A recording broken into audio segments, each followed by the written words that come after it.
നമുക്ക് ദൈവവചനത്തിന് മുമ്പാകെ നിൽക്കുവാൻ തക്കവണ്ണം കർത്താവ് ഇടയാക്കുന്ന ദൈവത്തിൻ്റെ കൃപയ്ക്കായി സ്തോത്രം. കർത്താവിൻ്റെ ഒന്നാമത്തെ വരവും കർത്താവിൻ്റെ രണ്ടാമത്തെ വരവും തമ്മിലുള്ള ഡിഫറൻസ് നമ്മൾ പഠിക്കുകയായിരുന്നു. കർത്താവിൻ്റെ ഒന്നാമത്തെ വരവ് നമ്മെ പാപങ്ങളിൽ നിന്ന് വിടുവിക്കുവാൻ, നമുക്ക് പകരമായി മറുവിലയായി മരിക്കുവാൻ കർത്താവ് വന്നു. അവൻ വിശ്വസിക്കുന്ന ഏവനും നിത്യജീവൻ പ്രാപിക്കേണ്ടതിന് ദൈവം അവനെ നൽകുവാൻ തക്കവണ്ണം ലോകത്തെ സ്നേഹിച്ചു. അപ്പോൾ കർത്താവിൻ്റെ വരവ് ഓപ്പർച്യൂണിറ്റീസ് കൊണ്ടുവരികയാണ്, ഒന്നാമത്തെ വരവ്. അപ്പം അതുകൊണ്ട് നമ്മളെ ദൈവ മക്കളാക്കി, നമ്മൾ യോഹന്നാൻ്റെ സുവിശേഷം 1:12 വായിക്കുമ്പോഴത്തേക്ക് അവനെ കൈക്കൊണ്ട് അവൻ്റെ നാമത്തിൽ വിശ്വസിക്കുന്ന ഏവർക്കും ദൈവ മക്കളാകുവാൻ അവൻ അധികാരം കൊടുത്തു. അപ്പോൾ ദൈവം നമ്മളെ ഒന്നാമത്തെ വരവിലൂടെ മക്കളാക്കി. ദൈവം നമ്മുടെ പിതാവായി തീർന്നു. അതേപോലെ കർത്താവ് നമ്മളെ മണവാട്ടിയാക്കി. ആ മണവാട്ടിയെ ഈ ഭൂമിയിലായിരിക്കുമ്പോൾ കർത്താവ് സ്വർഗത്തിലാണ്. മണവാട്ടിക്ക് വേണ്ടി സ്ഥലമൊരുക്കാനായിട്ട് അവൻ പോയിരിക്കുകയാണ്. സ്ഥലമൊരുക്കിയാൽ വീണ്ടും വന്ന് നിങ്ങളെ എൻ്റെ അടുക്കൽ ചേർത്തുകൊള്ളുമെന്ന് കർത്താവ് പറഞ്ഞു.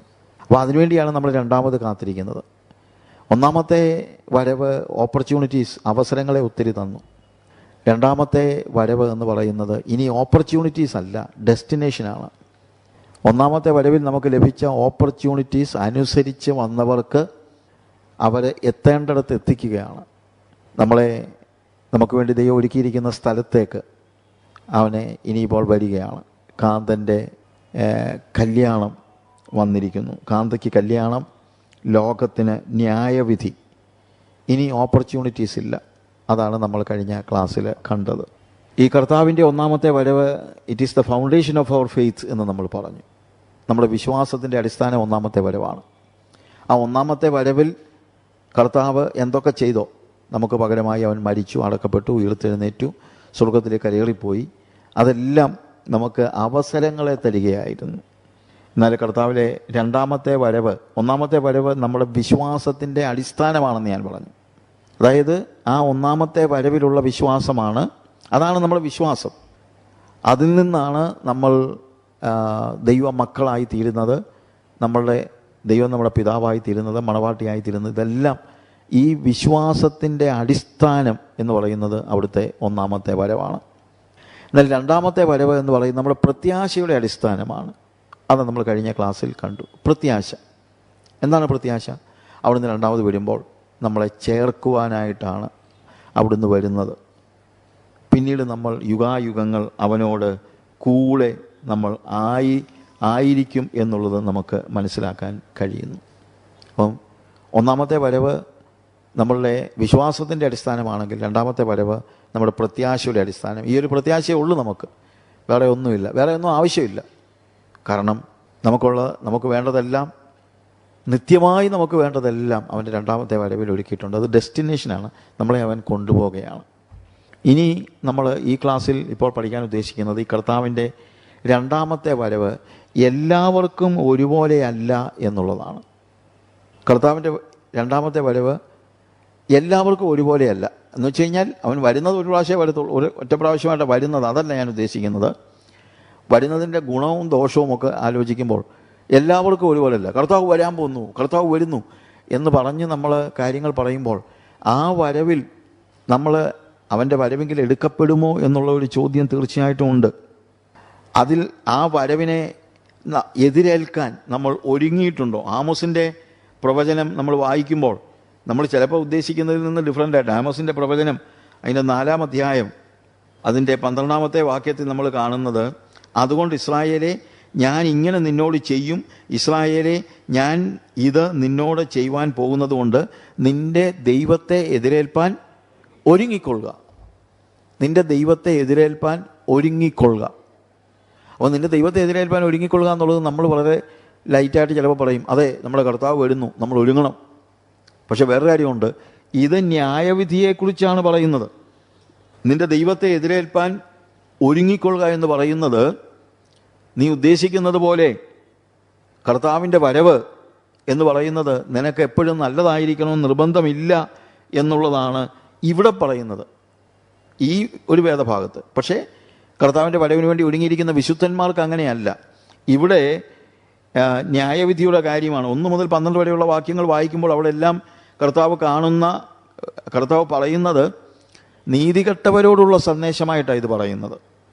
1-ാമത്തെ വാക്യത്തിൽ എളിയവരെ പീഡിപ്പിക്കുകയും ദരിദ്രരെ തകർക്കുകയും തങ്ങളുടെ ഭർത്താക്കന്മാരോടൊക്കെ കൊണ്ടുവരുവീൻ, ഞങ്ങൾ കുടിക്കട്ടെ എന്ന് പറയുകയും ചെയ്യുന്ന ശമരിയ പർവ്വതത്തിലെ ഭാഷാന്യ പശുക്കളെ ഈ വചനം കേൾപ്പീൻ. അത് കഴിഞ്ഞ് താഴോട്ട് നമ്മൾ വരുമ്പോഴത്തേക്ക് 8-ാമത്തെ വാക്യത്തിൽ 2-3 പട്ടണം വെള്ളം കുടിപ്പാൻ ഒരു പട്ടണത്തിലേക്ക് ഉഴന്നു എന്നു ദാഹം തീർന്നില്ല താനും, എന്നിട്ടും നിങ്ങൾ എങ്കലേക്ക് തിരിഞ്ഞില്ല. എന്നിട്ടും നിങ്ങൾ എങ്കലേക്ക് തിരിഞ്ഞില്ല. എല്ലാം 6-ാമത്തെ വാക്യത്തിലും അങ്ങനെയുണ്ട്.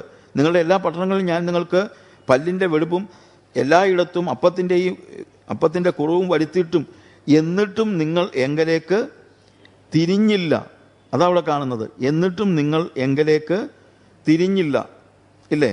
താഴോട്ട് വായിക്കുമ്പോൾ 9-ാമത്തെ വാക്യത്തിൽ ഞാൻ നിങ്ങളെ വെൺകതിർ കൊണ്ടും വിഷമഞ്ഞുകൊണ്ടും ശിക്ഷിച്ചു, നിങ്ങളുടെ തോട്ടങ്ങളെയും മുന്തിരിപ്പറമ്പുകളെയും അത്തിവൃക്ഷങ്ങളെയും ഒലിവുമരങ്ങളെയും പലപ്പോഴും തുള്ളൻ തിന്നുകളഞ്ഞു, എന്നിട്ടും നിങ്ങൾ എങ്കലേക്ക് തിരിഞ്ഞില്ല.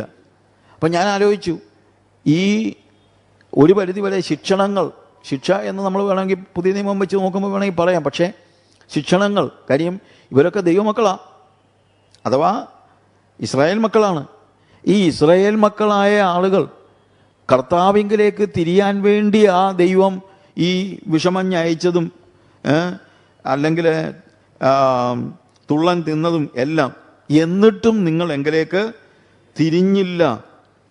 മിസ്രൈമിൽ എന്ന പോലെ ഞാൻ മഹാമാരി നിങ്ങളുടെ ഇടയിൽ അയച്ചു, നിങ്ങളുടെ യൗവനക്കാരെ വാൾ കൊണ്ട് കൊന്നു, നിങ്ങളുടെ കുതിരകളെ പിടിച്ചുകൊണ്ടുപോയി, നിങ്ങളുടെ പാളയങ്ങളിലെ നാറ്റം ഞാൻ നിങ്ങളുടെ മൂക്കിൽ കയറുമാറാക്കി, എന്നിട്ടും നിങ്ങൾ എങ്കിലേക്ക് തിരിഞ്ഞില്ല.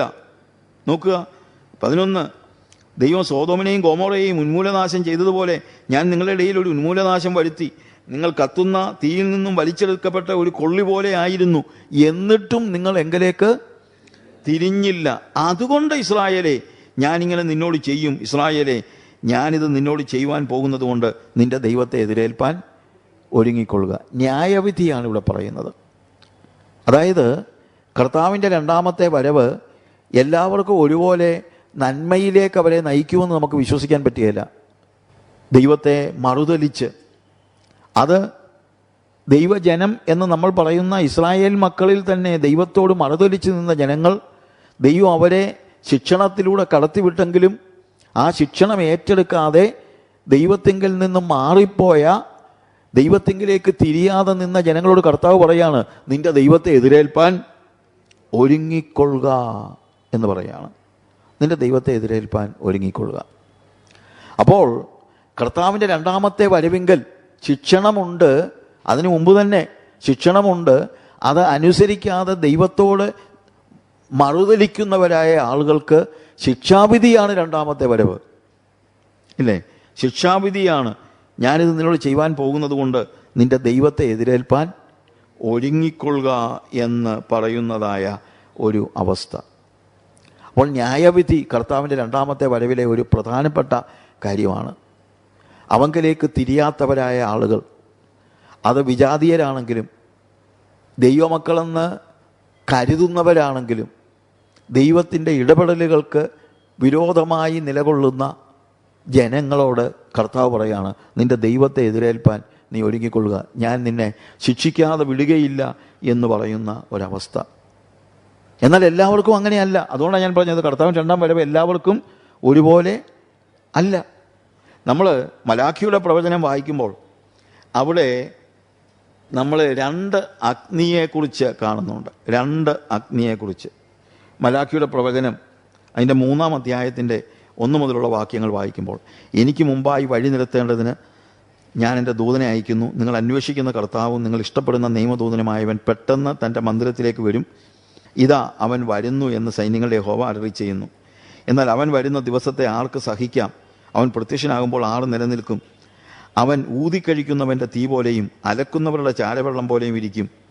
അവൻ ഊതിക്കഴിക്കുന്നവനെ പോലെയും വെള്ളി ശുദ്ധി വരുത്തുന്നവനെ പോലെയും ഇരുന്നുകൊണ്ട് ലേവ്യപുത്രന്മാരെ ശുദ്ധീകരിച്ച് പൊന്നുപോലെയും വെള്ളി പോലെയും നിർമ്മലീകരിക്കും. അങ്ങനെ അവർ നീതിയിൽ യഹോവയ്ക്ക് വഴിപാട് അർപ്പിക്കും. ഇത് കർത്താവിൻ്റെ 1-ാമത്തെ വരവിന് ശേഷം ഇപ്പോഴത്തെ കാലയളവിൽ ദൈവം ലേവ്യപുത്രന്മാർക്ക്, അഥവാ ദൈവത്തെ അനുസരിക്കുന്നവർക്ക്, പിൻപറ്റുന്നവർക്ക് ഒക്കെ ഒരു ശുദ്ധീകരണത്തിൻ്റെ അഗ്നിയിലൂടെ കടത്തിവിടുന്നുണ്ട്. ശുദ്ധീകരിക്കുന്ന അഗ്നി. ഇത് ഒന്നാമത്തെ വരവിന് ശേഷം സംഭവിക്കുന്ന കാര്യമാണ്, രണ്ടാമത്തെ വരവിന് മുമ്പ് സംഭവിക്കുന്നതായ കാര്യമാണ്. ഹല്ലേലൂയ. അപ്പോൾ അവിടുത്തെ പ്രത്യേകത ശുദ്ധീകരിക്കുന്ന അഗ്നി എന്നുള്ളതാണ്. ശുദ്ധീകരിക്കുന്ന അഗ്നി. യു സി, ഇത് അവിടെ എഴുതിയിരിക്കുന്നത് അവൻ ഊതിക്കഴിക്കുന്നവനെ പോലെയും വെള്ളി ശുദ്ധി വരുത്തുന്നവനെ പോലെയും ഇരുന്നുകൊണ്ട് ലേവി പുത്രന്മാരെ ശുദ്ധീകരിച്ച്. അപ്പോൾ ഈ ശുദ്ധീകരണം ഇതൊരു തീയ. പക്ഷെ ഈ ശുദ്ധി എന്ന് പറയുന്നത്, ഈ തീ എന്ന് പറയുന്നത് ശുദ്ധീകരിക്കാനുള്ള തീയാണ്, ശുദ്ധീകരിക്കാനുള്ള തീയ. അപ്പോൾ ഈ പൊന്ന് ഉരുക്കുന്നതിനെക്കുറിച്ച് ഒക്കെ പറയുമ്പോൾ ഇപ്പോൾ നമുക്ക് പൊന്നിൻ്റെ മാറ്ററിയാനൊക്കെ നമുക്ക് ഒത്തിരി ഇൻസ്ട്രുമെൻസും ഒക്കെ ഉണ്ട്. പക്ഷേ പണ്ട് കാലത്ത് തട്ടാന്മാർ, അതായത് ഈ പൊന്നുരുക്കുന്നവരായ ആളുകൾ, പൊന്നുകൊണ്ട് പണിയുന്ന ആളുകൾ, അവർക്ക് ഇൻസ്ട്രുമെൻസ് ഒന്നും ഇല്ലാതിരുന്നൊരു കാലയളവുണ്ട്. അവരന്ന് സ്വാഭാവികമായി നോർമലായിട്ടുള്ള പൊന്ന് തീയിലിട്ട് ഉരുക്കും. എങ്ങനെയാണ് ഇത് ശുദ്ധിയായോ എന്നറിയുന്നത്? ഇതിനകത്തെ കീടനൊക്കെ മാറ്റാൻ വേണ്ടിയാണ് ഇവർ തീയിലിട്ട് ഉരുക്കുന്നത്. എങ്ങനെയാണ്? ഞാനതിനെക്കുറിച്ച് വായിച്ചിട്ടുള്ളത്, ഈ ഗോൾഡ് സ്മിത്ത്, പൊന്നു പണിക്കാരൻ എന്ത് ചെയ്യുമെന്നറിയാമോ? ഇത് ഉരുക്കി കഴിഞ്ഞിട്ട് ഒരു പ്ലേറ്റ് പോലെ ഈ പൊന്നിനെ പരത്തും. അത് പൊന്ന് ഒരു പ്ലേറ്റ് പോലെ ആയി കഴിഞ്ഞിട്ട് ഇയാൾ എന്ത് ചെയ്യുമെന്നറിയാമോ? അതെടുത്തിട്ട് അയാൾ നോക്കും അതിലേക്ക്. അതിൽ ഈ തട്ടാൻ്റെ അഥവാ ഈ പൊന്നു പണിക്കാരൻ്റെ മുഖം കൃത്യമായിട്ട് പ്രതിഫലിപ്പിക്കുന്നുണ്ടെങ്കിൽ ആ പൊന്ന് ശുദ്ധി വന്ന പൊന്നാണ് എന്ന് അയാൾ തീരുമാനിക്കും. അതുകൊണ്ട് ആഭരണങ്ങൾ പണിയുന്നു. ഇനി അത് ഈ പൊന്നുപണിക്കാരൻ്റെ മുഖം പ്രതിഫലിപ്പിക്കുന്നില്ലെങ്കിൽ വീണ്ടും ഉരുക്കും. അപ്പോൾ പൊന്നുപണിക്കാരൻ്റെ മുഖം പ്രതിഫലിപ്പിക്കുന്നതാണ് ശുദ്ധി വന്നു എന്നുള്ളതിൻ്റെ തെളിവായിട്ട് അവരെടുക്കുന്നത്. ഇതുപോലെ ലേവിപുത്രന്മാരെ കർത്താവ് പൊന്നുപോലെ ശുദ്ധീകരിക്കുന്നു. എങ്ങനെയാണ് ശുദ്ധി വന്നോന്നറിയുന്നത്? യേശുക്രിസ്തുവിൻ്റെ രൂപം നമ്മളിൽ പ്രതിബിംബിക്കുന്നോ എന്ന് നോക്കിയാണ് നമുക്ക് ശുദ്ധി വന്നോ ഇല്ലയോ എന്നുള്ളത് നമ്മൾ തെളിയിക്കുന്നത്. അപ്പോൾ അതുകൊണ്ട് എത്ര വിശുദ്ധിയോടെ ജീവിക്കുന്നവർക്കും ആത്മീകരായ ആളുകൾക്കും പരിശോധനകൾ ഉണ്ടാകാം, പ്രതിസന്ധികൾ ഉണ്ടാകാം, തീയുടെ അനുഭവങ്ങൾ ഉണ്ടാകാം. പക്ഷെ എന്തിനു വേണ്ടിയാ? നമ്മളെ കളയാൻ വേണ്ടിയല്ല, നമ്മളെ ശുദ്ധീകരിക്കാൻ വേണ്ടിയാണ്. അങ്ങനെ തീയുടെ അനുഭവത്തിലൂടെ പോകുമ്പോൾ നാം പ്രതിഫലിപ്പിക്കുന്നത് യേശുവിൻ്റെ മുഖമാണെങ്കിൽ നമ്മൾ ശുദ്ധിയുള്ളവരായി തീർന്നു, പിന്നെ അത് ഉരുക്കത്തില്ല. അതാണ് ഇവിടെ കാണുന്നത്. എന്നാൽ ശുദ്ധീകരിക്കുന്ന ഈ അഗ്നി ലേവി പുത്രന്മാർക്ക്, മലാഖിയുടെ പ്രവചനം 4-ാം അധ്യായത്തിലേക്ക് വരുമ്പോൾ അവിടെ കാണുന്നത് ചൂള പോലെ കത്തുന്ന ഒരു ദിവസം വരും. ഇത് ശുദ്ധീകരിക്കുന്ന അഗ്നിയല്ല, ഇത് ന്യായവിധിയുടെ അഗ്നിയാണ്. ആദ്യത്തേത് ശുദ്ധീകരിക്കുന്ന അഗ്നിയാണ്. ശുദ്ധീകരിക്കപ്പെട്ട് കഴിഞ്ഞാൽ പിന്നീട് അഗ്നിയുടെ ആവശ്യം ഇല്ല. എന്നാൽ ഇത് ചൂള പോലെ കത്തുന്ന ഒരു ദിവസം വരും. അപ്പോൾ അഹങ്കാരികളൊക്കെയും സകല ദുഷ്പ്രവൃത്തിക്കാരും താളടിയാകും എന്നാണ് എഴുതിയിരിക്കുന്നത്. താളടിയാകും, അത് ബേൺ ചെയ്യും, അത് നശിപ്പിച്ച് കളയും. അങ്ങനെ ആ വരുവാനുള്ള ദിവസം വേരും കൊമ്പും ശേഷിപ്പിക്കാതെ അവരെ ദഹിപ്പിച്ച് കളയും എന്ന് സൈന്യങ്ങളുടെ യഹോവ അരുളി ചെയ്യുന്നു. അപ്പം ആദ്യത്തെ അഗ്നി ശുദ്ധീകരിക്കുന്ന അഗ്നിയാണ്, പക്ഷേ രണ്ടാമത്തെ അഗ്നി ദഹിപ്പിക്കുന്ന അഗ്നിയാണ്. അപ്പോൾ കർത്താവിൻ്റെ ഒന്നാമത്തെ വരവ് കഴിഞ്ഞ് ശുദ്ധീകരിക്കുന്ന അഗ്നിയുണ്ട്, പക്ഷെ കർത്താവിൻ്റെ രണ്ടാമത്തെ വരവിൽ ശുദ്ധീകരിക്കപ്പെട്ടവർക്ക് കുഴപ്പമൊന്നുമില്ല, അല്ലാത്തവർക്ക് അത് ദഹിപ്പിക്കുന്ന അഗ്നിയാണ്. അതാണ് നമ്മൾ കാണുന്നത്. ചൂള പോലെ കത്തുന്ന ഒരു ദിവസം വരും. അത് ആർക്കാണ്? അന്ന് അവിടെ എഴുതിയിരിക്കുന്നത്, അപ്പോൾ അഹങ്കാരികളൊക്കെയും സകല ദുഷ്പ്രവൃത്തിക്കാരും താളടിയാകും. വരുവാനുള്ള ആ ദിവസം വേരും കൊമ്പും ശേഷിപ്പിക്കാതെ അവരെ ദഹിപ്പിച്ച് കളയും എന്ന് സൈന്യങ്ങളുടെ യഹോവ അരുളി ചെയ്യുന്നു. അവർക്കത് നശിപ്പിക്കുന്ന അഗ്നിയാണ്. എന്നാൽ ആ വരവിൽ തന്നെ സംഭവിക്കുന്ന രണ്ടാമത്തെ കാര്യം, രണ്ടാമത്തെ വാക്യം, എൻ്റെ നാമത്തെ ഭയപ്പെടുന്ന നിങ്ങൾക്കോ, നിങ്ങൾക്ക് അഗ്നിയല്ല, നീതി സൂര്യൻ തൻ്റെ ചിറകിൻ കീഴിൽ രോഗോപശാന്തിയോടുകൂടെ ഉദിക്കും. അപ്പോൾ കർത്താവിൻ്റെ രണ്ടാമത്തെ വരവ് ദുഷ്ടന്മാർക്ക് ദഹിപ്പിക്കുന്ന അഗ്നിയാണ്, നമുക്ക് രോഗോപശാന്തിയോടെ നീതി സൂര്യൻ നമ്മുടെ മേലെ ഉദിക്കുന്ന അവസ്ഥയാണ്. അപ്പോൾ കർത്താവിൻ്റെ രണ്ടാമത്തെ വരവ് എല്ലാവർക്കും ഒരുപോലെയല്ല. അതാ ഞാൻ പറഞ്ഞ കാര്യം. കർത്താവിൻ്റെ ഒന്നാമത്തെ വരവ് കഴിഞ്ഞ് നാം രക്ഷിക്കപ്പെട്ട് കഴിഞ്ഞപ്പോൾ നമുക്ക് ശോധനയുണ്ട്. അത് തീയാണ്. പക്ഷേ അത് നമ്മളെ നശിപ്പിക്കുവാനുള്ള തീയല്ല, നമ്മളെ ശുദ്ധീകരിക്കുവാനുള്ള തീയാണ്. എന്നാൽ കർത്താവിൻ്റെ രണ്ടാമത്തെ വരവിൽ ചൂള പോലെ കത്തുന്ന ഒരു ദിവസം വരും. അത് ന്യായവിധിയാണ്. അതിന് സംശയമില്ല. നിന്റെ ദൈവത്തെ എതിരേൽപ്പാൻ നീ ഒരുങ്ങിക്കൊള്ളുക. അത് ന്യായവിധിയാണ്. എന്നാൽ അതേസമയം അതിനോട് ചേർന്ന് എൻ്റെ നാമത്തെ ഭയപ്പെടുന്ന നിങ്ങൾക്കോ നീതി സൂര്യൻ തൻ്റെ ചിറകിൻ കീഴിൽ രോഗോപശാന്തിയോടുകൂടെ ഉദിക്കും. നിങ്ങളും പുറപ്പെട്ട് തൊഴുത്തിൽ നിന്ന് വരുന്ന പശുക്കിടാക്കളെ പോലെ തുള്ളിച്ചാടും. നോക്കുക, നമുക്ക് ആനന്ദത്തിൻ്റെ, സന്തോഷത്തിൻ്റെ, തൊഴുത്തിൽ നിന്ന് ഇറങ്ങി വരുന്ന പശുക്കിടാക്കളെ പോലെ തുള്ളിച്ചാടുന്ന, നമ്മൾ തുള്ളിച്ചാടാൻ പോകുകയാണ്, നമ്മൾ ആനന്ദിക്കുവാൻ പോകുകയാണ്. അവൻ്റെ വരവ് നമുക്കങ്ങനെയാണ്. ദുഷ്ടന്മാർക്ക് താളടിയാക്കുന്ന അഗ്നിയാണ്. നമുക്കതല്ല. നമുക്ക് അവൻ രോഗോപശാന്തിയോടുകൂടെ ഉദിക്കുന്ന, ദൈവത്തെ ഭയപ്പെടുന്ന നിങ്ങൾക്ക് അതാണ് നമ്മൾ കാണുന്നത്. അപ്പോൾ കർത്താവിൻ്റെ രണ്ടാമത്തെ വരവിനെക്കുറിച്ചുള്ള പ്രത്യാശ നമ്മളെ സന്തോഷിപ്പിക്കുന്നതാണ്. കർത്താവിൻ്റെ രണ്ടാമത്തെ വരവ് പേടിക്കുന്നതാകണ്ട. ഒരു കൂട്ടർ പേടിച്ചാലേ പറ്റുള്ളൂ. ഒരു കൂട്ടർ പേടിച്ചേ പറ്റൂ. എന്നാൽ നമ്മളങ്ങനെ പേടിക്കുവാനുള്ളവരല്ല. അല്ലെങ്കിൽ നമ്മൾ എങ്ങനെയുള്ളവരായിരിക്കണം? തൻ്റെ നാമത്തെ ഭയപ്പെടുന്ന പറഞ്ഞു കഴിഞ്ഞാൽ പേടിക്കുന്ന എന്നുള്ള അർത്ഥത്തിൽ മാത്രമല്ല, അനുസരിക്കുന്ന, ആ നാമത്തെ കീഴ്പ്പെടുന്ന, കർത്താവിന് അനുസൃതമായി ജീവിക്കുന്ന നമുക്ക് അവൻ നീതിസൂര്യനായി നമ്മുടെ മേൽ ഉദിക്കുകയാണ് രോഗോപശാന്തിയോടെ. ഇതുവരെ ഉണ്ടായിരുന്ന എല്ലാ പ്രതിസന്ധികളെയും പ്രയാസങ്ങളെയും ഇല്ലാതെയാക്കുന്ന ഒരു അനുഭവമാണ്. അതാണ് നമ്മൾ കാണുന്നതായ കാര്യം. അതാണ് നമ്മൾ കാണുന്നത്. ആ വരവിലാണ് നമ്മുടെ പ്രത്യാശ. ആ വരവിൽ പ്രത്യാശ ഉണ്ടാകണമെങ്കിൽ നമ്മൾ എങ്ങനെയുള്ളവരായിരിക്കണം? അവൻ്റെ വരവിന് വേണ്ടി ഒരുക്കമുള്ളവരായിരിക്കണം. അവൻ്റെ നാമത്തെ ഭയപ്പെടുന്നവരായിരിക്കണം. അങ്ങനെയെങ്കിൽ നമ്മൾ ഒരിക്കലും തകർന്നു പോകുകയില്ല. ഹല്ലേലൂയ. നമ്മുടെ ജീവിതം അവൻ്റെ വരവിന് വേണ്ടി, കർത്താവിൻ്റെ വരവിന് വേണ്ടി ഉള്ള വലിയ പ്രത്യാശ നമുക്ക് വേണം. പ്രത്യാശ. ആ പ്രത്യാശ ഉണ്ടാകണമെങ്കിൽ അങ്ങനെയുള്ള ജീവിതം നമ്മൾ ജീവിക്കണം. അല്ലാത്തവർക്ക് ആ പ്രത്യാശയില്ല. ദുഷ്ടന്മാർക്കത് പ്രത്യാശിക്കുവാൻ കഴിയുകയില്ല. കർത്താവിലേക്ക് തിരിയാതെ ദുഷ്ടത പ്രവർത്തിക്കുന്ന വിശ്വാസികളെന്ന് പേരുള്ളവരുണ്ട്. ഇസ്രായേൽ മക്കളോട് ആമോസ് പറയുകയാണ്, എങ്കിലും നിങ്ങൾ എങ്കിലേക്ക് തിരിഞ്ഞില്ല. അവർക്ക് പ്രത്യാശയൊന്നും ഉണ്ടാകത്തില്ല. അവർക്ക് കർത്താവിൻ്റെ വരവ് പ്രത്യാശയുടെ അടിസ്ഥാനമല്ല. അവർക്ക് ആ ദൈവത്തെ, നീതിസൂര്യനായ ദൈവത്തെ എതിരേൽക്കാൻ അവർക്ക് കഴിയില്ല. നമുക്ക് അവിടെ എഴുതിയിരിക്കുന്നത് നീതിസൂര്യൻ തൻ്റെ ചിറകിൻ കീഴിൽ രോഗോപശാന്തിയോടുകൂടെ ഉദിക്കും. ഇല്ലേ? നമ്മുടെ ജീവിതം സന്തുഷ്ടവും സമ്പൂർണവുമാക്കുന്നത്, പെർഫെക്റ്റ് ആക്കുന്നത്, ഇതുവരെ നമ്മൾ പ്രതീക്ഷിച്ചതിനെല്ലാം ആത്യന്തികമായി നമ്മളുടെ ഡെസ്റ്റിനേഷനിൽ, ആത്യന്തികതയിൽ നമ്മളെ കൊണ്ടെത്തിക്കുന്നത് അവിടുത്തെ വരവാണ് എന്നുള്ളത് നമ്മൾ മനസ്സിലാക്കണം. അപ്പോൾ നമ്മുടെ പ്രത്യാശ അതായിരിക്കും. നമ്മുടെ പ്രത്യാശ അങ്ങനെ ആകുമ്പോൾ നമുക്ക് ഭൂമിയിലെ കാര്യത്തോടൊന്നും വലിയ താല്പര്യങ്ങളും മറ്റും ഉണ്ടാകത്തില്ല. ഞാൻ അതിനെക്കുറിച്ചൊന്നും ആലോചിക്കുന്നില്ല. നമ്മളിന്ന് ഉച്ചയ്ക്കും ഭക്ഷണമൊക്കെ കഴിച്ചു. ഭക്ഷണം കഴിക്കരുതെന്നൊന്നുമല്ല ഞാൻ പറഞ്ഞത്. നമുക്ക് അതല്ല. ഇരിക്കുമ്പോഴും നടക്കുമ്പോഴും കിടക്കുമ്പോഴും എല്ലാം അവിടുത്തെ വരവിന് വേണ്ടിയുള്ള പ്രത്യാശയായിരിക്കണം നമുക്കുണ്ടായിരിക്കേണ്ടത്. കർത്താവിൻ്റെ രണ്ടാം വരവിലെ പ്രത്യാശ, ഭൗമികതയിലേക്ക് നമ്മുടെ പ്രത്യാശ നീണ്ടുപോകരുത്.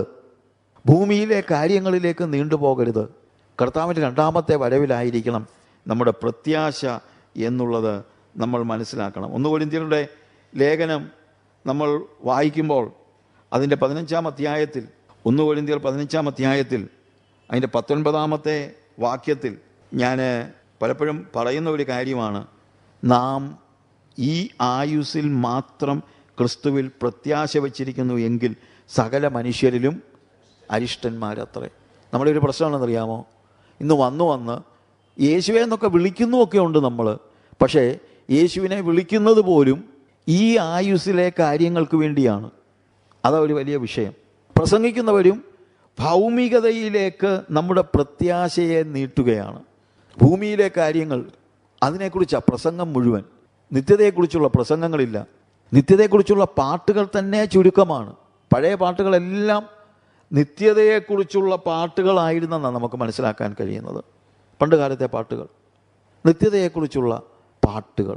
ഇന്ന് നമ്മുടെ പാട്ടുകൾ പോലും ഇവിടെ എന്ത് കിട്ടും എന്നുള്ള നിലയിലാണ് നമ്മുടെ സകല പാട്ടുകളും. പ്രസംഗങ്ങളോ അതുതന്നെയാണ് പറയുന്നത് മുഴുവൻ. ഭൗമിക മോഹങ്ങളിലേക്ക് നമ്മളെ നയിക്കുന്നവരായ ആളുകൾ.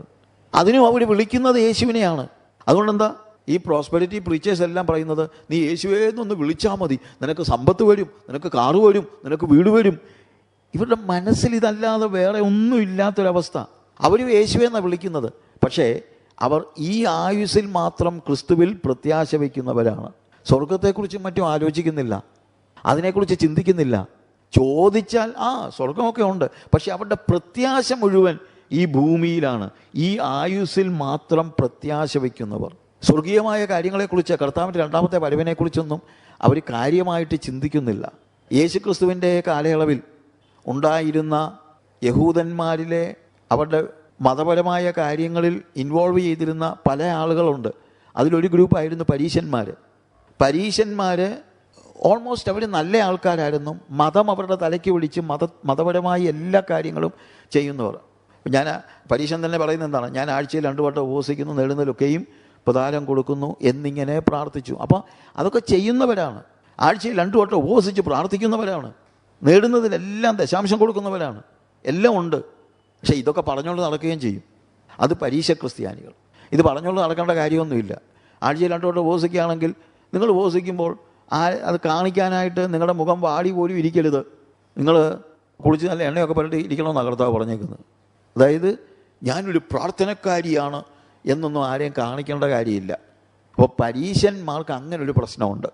എന്നാൽ മറ്റൊരു ഗ്രൂപ്പ് ഇവിടെ നമുക്ക് അതിനെക്കുറിച്ച് ആലോചിക്കാം. എന്നാൽ മറ്റൊരു ഗ്രൂപ്പുണ്ട്. അവർ സദൂക്യരാണ്. സദൂക്യരുടെ പ്രത്യേകത എന്നാന്ന് ചോദിച്ചു കഴിഞ്ഞാൽ, അവർ ഇസ്രായേൽ റോമിൻ്റെ കയ്യിൽ നിന്ന് ഭരണം പിടിച്ചു വാങ്ങിച്ച് റോമിൽ അല്ലെങ്കിൽ ഇസ്രായേലിൽ റോമിൻ്റെ ആധിപത്യം ഇല്ലാതെയാക്കി ഇസ്രായേൽ ഭരിക്കും. ഇസ്രായേൽ ആൾക്കാർ ഇപ്പോൾ റോമിൻ്റെ ആൾക്കാർ കരം പിടിക്കുന്നു, നാളെ നമ്മൾ അവരോട് കരം പിടിക്കും. അതിന് നമ്മുടെ ദൈവം നമ്മളെ സഹായിക്കും. നമ്മുടെ ദൈവം ഈ ഭൂമിയിൽ നമുക്ക് അധികാരം തരും. നമ്മളെ വാഴുവാനായിട്ടാണ് സൃഷ്ടിച്ചിരിക്കുന്നത്. നമ്മളിവിടെ ഇന്ന് റോമിനെ നമ്മൾ വാഴും. നമ്മൾ അവരുടെ അടിമകളാകുവാനുള്ളവരല്ല. നമ്മളെ വിടുവിക്കുവാൻ, നമ്മളെ വാഴുവാനാക്കുവാൻ ദൈവമുണ്ട്. ആ ദൈവത്തിൽ അവരുടെ പ്രത്യാശ മുഴുവൻ ഭൂമിയിലെ കാര്യങ്ങളിൽ ദൈവം അവരെ സഹായിക്കുമെന്നാണ്. അതും ദൈവം സഹായിക്കുമെന്ന് അവർ പറയുന്നത് കേട്ടോ. അവർക്ക് ദൈവമൊക്കെ ഉണ്ട്, ദൈവം അവരെ സഹായിക്കും. അവൻ നീ ഇന്ന് മരിച്ചാലോ, മരിച്ചു കഴിഞ്ഞാൽ പിന്നെ ഒന്നുമില്ലെന്നാണ് അവർ പറയുന്നത്. മരിച്ചാൽ പിന്നെ ഒന്നുമില്ല. ദൈവം എല്ലാം ചെയ്യുന്നത് ഇപ്പോഴാണ്. സദൂക്യർ. പക്ഷേ ഇന്ന് വിശ്വാസികളിലും പ്രസംഗകരിലും നല്ലൊരു ശതമാനം ഞാൻ പറയുന്നത് സദൂക്യ ക്രിസ്ത്യാനികളാണ്. പരീശ ക്രിസ്ത്യാനികളെക്കുറിച്ച് നമ്മൾ കേട്ടിട്ടുണ്ട്. പക്ഷേ പരീശ ക്രിസ്ത്യാനികളെക്കാൾ കൂടുതൽ ഇന്ന് പരീശ ക്രിസ്ത്യാനികളല്ല, സദൂക്യ ക്രിസ്ത്യാനികൾ. എന്താണ്?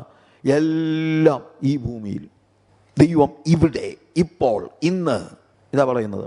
ദൈവവചനം പറയുന്നത് അന്ന്, അവിടെ. ഈ പ്രസംഗിക്കുന്ന പറയുന്നത് ഇന്ന്, ഇപ്പോൾ, ഇവിടെ. അതിൻ്റെ എംഫസിസിൻ്റെ വ്യത്യാസം കണ്ടോ? ഇതാണ് സദൂക്യ ക്രിസ്ത്യാനികൾ. പല പ്രസംഗകരും സദൂക്യരാ. അവർ സ്വർഗത്തെക്കുറിച്ചൊന്നും പറയുന്നില്ല. സ്വർഗത്തെ നിഷേധിക്കുന്നില്ലായിരിക്കും, പക്ഷെ വേറെ കാര്യമുണ്ട്, സ്വർഗത്തെക്കുറിച്ചൊന്നും പറയുന്നില്ല. സദൂക്യർ സ്വർഗത്തെ നിഷേധിച്ച ആളുകളാണ്. നരകത്തെയും സ്വർഗത്തെയും ഒക്കെ നിഷേധിച്ച ആളുകളാണ്. മരണശേഷം ഒന്നും ഇല്ലെന്ന് പറഞ്ഞവരാണ്. അപ്പോൾ നമ്മുടെ ആളുകൾ മരണശേഷം ഉള്ളതിനെക്കുറിച്ചൊന്നും നിങ്ങൾ ചിന്തിക്കണ്ട. ഇപ്പോൾ, ഇവിടെ, ഇന്ന് എന്ന് പറയുന്നവരായ ആളുകൾ. യേശു ഇന്നത്തേക്ക്, അതാണ് അവർ പറയുന്നത്. ഇന്ന് നമുക്ക് യേശുവിനെ വേണം. എന്തിനാ? ഇവിടെ നമ്മളെ സമ്പന്നരാക്കുവാൻ, നമുക്ക് കാറ് തരാൻ, നമുക്ക് വീട് തരാൻ യേശു വന്നിട്ടുണ്ട്. ഇന്ന്, ഇപ്പോൾ, ഈ ലോകത്തിലെ സമൃദ്ധിക്ക് വേണ്ടി മാത്രം. അവരടിസ്ഥാനപരമായി യേശുവിനെ വിളിക്കുന്നത് തന്നെ യേശുവിനോടുള്ള സ്നേഹം കൊണ്ടോ ഒന്നുമല്ല. അവർക്ക് വല്ലതും കിട്ടണം, അതിനു വേണ്ടിയാണ്. ഭൗമികമായ അനുഗ്രഹങ്ങൾക്ക് വേണ്ടിയാണ് അവർ യേശുവിനെ വിളിക്കുക പോലും ചെയ്യുന്നത്. ഭൗമികമായ അനുഗ്രഹങ്ങൾക്ക് വേണ്ടി. അതിനുവേണ്ടിയാണ് യേശുവിൻ്റെ അടുത്തോട്ട് ചെല്ലുന്നതും. യോഹന്നാന്റെ സുവിശേഷം 6-ാം അധ്യായത്തിൽ നമുക്ക് അറിയാവുന്ന കാര്യമാണ് 5 അപ്പം കൊണ്ട് 5000 പേരെ പോഷിപ്പിക്കുന്നത്. 5 അപ്പം കൊണ്ട് 5000 പേരെ പോഷിപ്പിച്ചപ്പോൾ എല്ലാവരും കൂടെ വന്നിട്ട് യേശുവിനെ പിടിച്ച് രാജാവാക്കാൻ പരിശ്രമിച്ചു. എന്തിനാണ് രാജാവാക്കുന്നത്? നാളെ നമുക്ക് അപ്പം വേണ്ടായോ? ഇവനെ രാജാവാക്കിയാൽ പിന്നെ നമ്മൾ വിഷമിക്കേണ്ട കാര്യമില്ല, എന്നും നമുക്ക് അപ്പം കിട്ടും. അപ്പം കിട്ടാനാണ് രാജാവാക്കുക. അവൾക്ക് യേശുവിനെ ഒന്നും വേണ്ട. യേശു തരുന്ന അപ്പം മതി. പിറ്റേ ദിവസം അവർ യേശുവിനെ തിരക്കി അവിടെ ചെന്നു, ഗുരു നീ എവിടെയായിരുന്നു? ഞങ്ങൾ എവിടെയെല്ലാം നിന്നെ അന്വേഷിച്ചു, നീ എപ്പോഴാണ് ഇവിടെ വന്നത്? കർത്താവ് പറഞ്ഞു, എന്തിനാ എന്നെ അന്വേഷിച്ചെന്ന് എനിക്കറിയാം. നിങ്ങൾ ഞാൻ ആരാണെന്ന് മനസ്സിലാക്കിയിട്ടല്ല, നിങ്ങൾ അടയാളം കണ്ടതുകൊണ്ടല്ല, അപ്പം തിന്ന് തൃപ്തരായതുകൊണ്ടത്രേ നിങ്ങൾ എന്നെ അന്വേഷിച്ചത്. നിങ്ങൾക്ക് എന്നെയല്ല വേണ്ടത്, നിങ്ങൾക്ക് വേണ്ടത് അപ്പമാണ്. പ്രിയമുള്ളവരെ, ഇന്നിപ്പോൾ വന്ന് പലർക്കും യേശുവിനെ വേണ്ടത് അപ്പത്തിന് വേണ്ടി, യേശുവിനെ വേണ്ട. കർത്താവ് പറഞ്ഞു, നശിച്ചു പോകുന്ന ആഹാരത്തിന് വേണ്ടിയല്ല, നിത്യജീവനിലേക്ക് നിലനിൽക്കുന്ന ആഹാരത്തിന് വേണ്ടി തന്നെ കാംക്ഷിപ്പീൻ, അത് മനുഷ്യപുത്രൻ നിങ്ങൾക്ക് തരും. അതെന്തുവാ?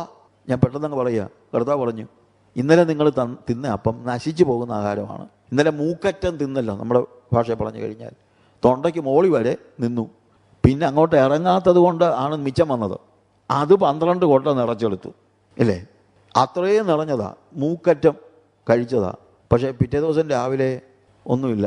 ഞാൻ ചിലപ്പോൾ പറയും, അപ്പം വയറ്റിലോട്ട് പോയി, രാവിലെ വയറ്റിൽ നിന്ന് പോയി. നശിച്ചു പോകുന്ന ആഹാരം. കർത്താവ് പറഞ്ഞു, നശിക്കാത്ത ആഹാരമുണ്ട്, നിത്യജീവനിലേക്ക് നിങ്ങളെ കൊണ്ടുപോകുന്ന ആഹാരം. അതെന്താ? ഞാൻ ജീവൻ്റെ അപ്പമാകുന്നു, എന്നെ തിന്നുന്നവൻ എൻ മൂലം ജീവിക്കും.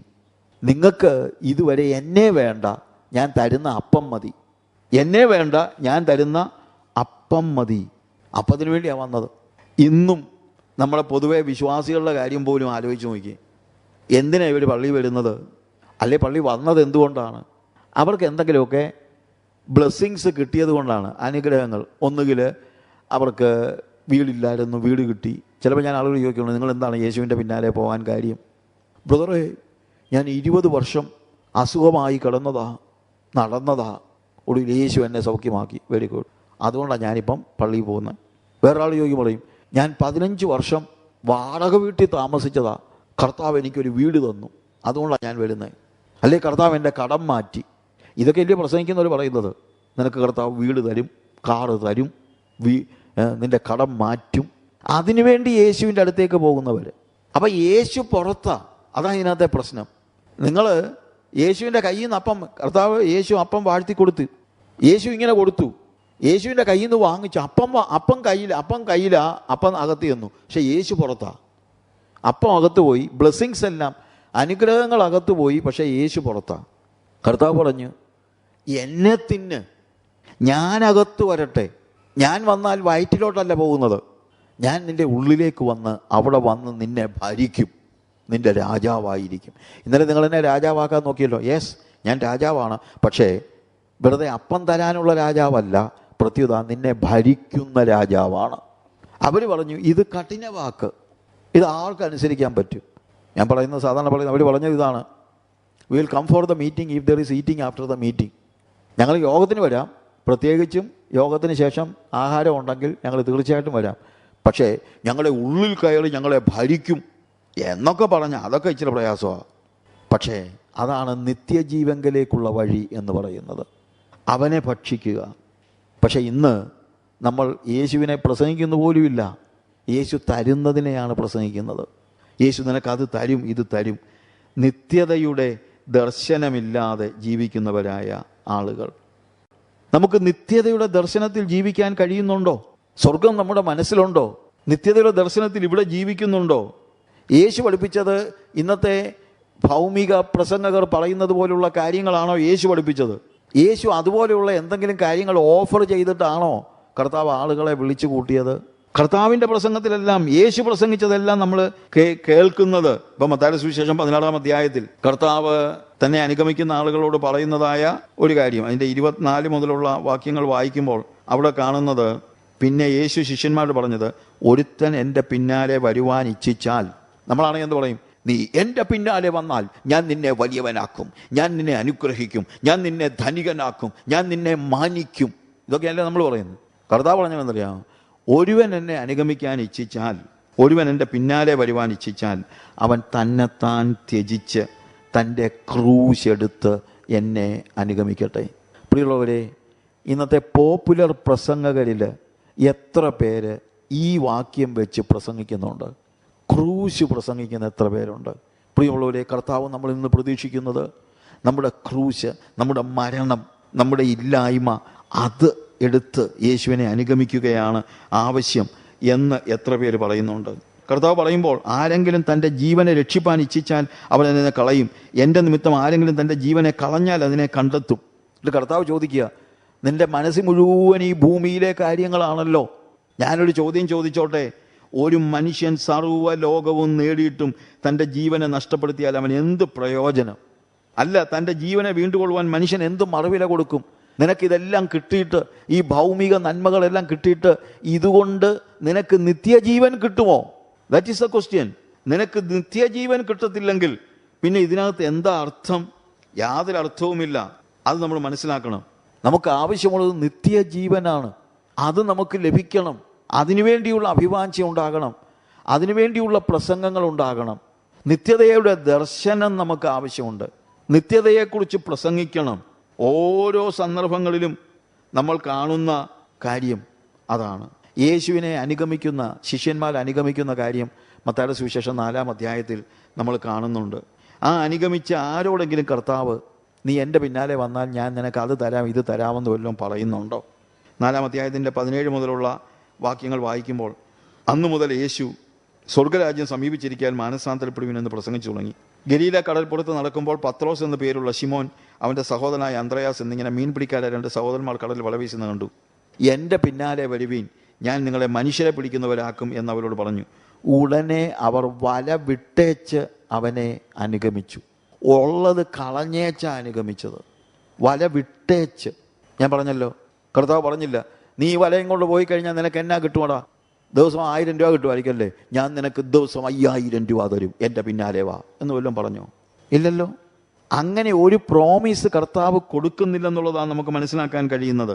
18-ാമത്തെ വാക്യത്തിൽ നമ്മൾ വായിക്കുമ്പോൾ, ഗലീല കടൽപ്പുറത്ത് നടക്കുമ്പോൾ പത്രോസ് എന്ന് പേരുള്ള ശിമോൻ, അവൻ്റെ സഹോദരനായ അന്ത്രയാസ്, എൻ്റെ പിന്നാലെ വരുമ്പോൾ ഞാൻ നിങ്ങളെ മനുഷ്യരെ പിടിക്കുന്നവരാക്കുമെന്ന് പറഞ്ഞു. ഉടനെ അവർ വല വിട്ടേച്ച് അവനെ അനുഗമിച്ചു. അവിടെ നിന്ന് മുന്നോട്ട് പോയാറെ സെബദിയുടെ മകൻ യാക്കോബും അവൻ്റെ സഹോദരനായ യോഹന്നാൻ എന്ന വേറെ 2 സഹോദരന്മാർ പടകിലിരുന്ന് അപ്പനായ സബദിയുമായി വല നന്നാക്കുന്നത് കണ്ടു. അവരെയും വിളിച്ചു. ഉടനെ അവരും പടകിനെയും അപ്പനെയും വിട്ട് അവനെ അനുഗമിച്ചു. അവരാരും ഒരു ബാർഗെയിൻ ചെയ്തില്ല. നമ്മളെ ഒരു ജോലിക്ക് നമ്മൾ പോവുകയാണെങ്കിൽ നമ്മൾ കമ്പനിക്കാരോട് ചോദിക്കും എനിക്കെന്തോ തരും എന്ന് ചോദിക്കും. ഇവരാരും ചോദിച്ചില്ല. കാര്യം അവർ പറയുന്നത് യേശു എന്നെ വിളിച്ചല്ലോ, എനിക്കത് തന്നെ കൂടുതലാണ്, എനിക്കതും മതി. അവർ യേശുവിനെ കണ്ടിറങ്ങിയവരാ, വസ്തു കണ്ടിറങ്ങിയവരല്ല. ഇന്നത്തെ പോലൊരു അവസ്ഥയല്ല നമുക്കുള്ളത് എന്ന് നമ്മൾ മനസ്സിലാക്കണം. ധനം ഉണ്ടാക്കാനല്ല, ധനം ഉപേക്ഷിക്കാനാണ് പലപ്പോഴും കർത്താവ് പറയുന്നത്. മത്തായിയുടെ സുവിശേഷം തന്നെ നമ്മൾ വായിക്കുമ്പോൾ അതിൻ്റെ 19-ാമത്തെ അധ്യായത്തിൽ ധനവാനായ മനുഷ്യനെക്കുറിച്ച് നമ്മൾ കാണുന്നുണ്ട്. 16 മുതലുള്ള വാക്യങ്ങൾ വായിക്കുമ്പോൾ അവിടെ കാണുന്നത്, അനന്തരം ഒരുത്തൻ വന്ന് ഗുരു നിത്യജീവനെ പ്രാപിപ്പാൻ ഞാൻ എന്ത് നന്മ ചെയ്യണമെന്ന് ചോദിച്ചു. കർത്താവ് ചോദിച്ചു, എന്നോട് നന്മയെക്കുറിച്ച് ചോദിക്കുന്ന എന്ത്? നീ എന്തൊക്കെയാ കൽപ്പനകളെ പ്രമാണിക്കുക. അവ ഏതെന്ന് ചോദിച്ചു. കൊല ചെയ്യരുത്, വ്യഭിചാരം ചെയ്യരുത്, മോഷ്ടിക്കരുത്, കള്ളസാക്ഷ്യം പറയരുത്, അപ്പനെ അമ്മയും ബഹുമാനിക്കുക, കൂട്ടുകാരനെ നിന്നെ പോലെ തന്നെ സ്നേഹിക്കുക എന്നിവ തന്നെ എന്ന് പറഞ്ഞു.